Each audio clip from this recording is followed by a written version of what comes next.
Welcome to the latest installment of the CDA Institute's Expert Series. I'm your host, Josh Malm, and today we'll be speaking with G. John Ikenberry. Ikenberry is the Albert G. Miliband Professor of Politics and International Affairs at Princeton University in the Department of Politics and the Princeton School of Public and International Affairs. In a recent survey of international relations scholars, Ikenberry was ranked in the top 10 in scholars who have produced the best work in the field of IR in the past 20 years. Here's an excerpt of our conversation where we discussed great power competition, some of the achievements and failures of liberal internationalism, and Canada's commitment to multilateral institutions. In a world characterized increasingly by great power competition, democratic recession, and US unilateralism, what incentive does a middle power like Canada have to make an even greater commitment to multilateralism?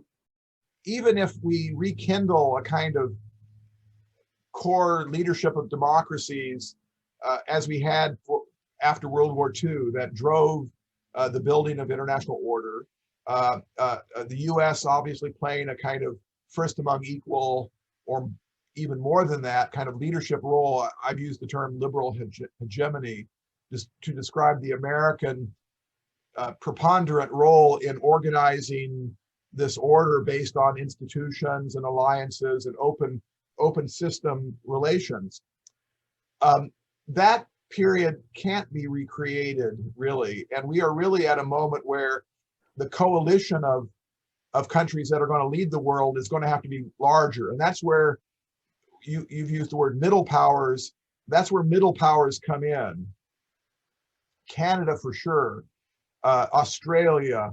Let me single out South Korea, a country I visit every year. Countries that are not superpowers, but that have capacities, that are high capacity democracies that can show us inside of their countries the way to do certain things, whether it's handling immigration, whether it's handling healthcare, whether it's handling state-society relations, but also as coalition partners on the global stage. Canada, already has played this role for decades, and so in some ways it's kind of expanding that role, finding additional partners. Some people have talked about a so-called D10, D standing for democracy, 10 countries as the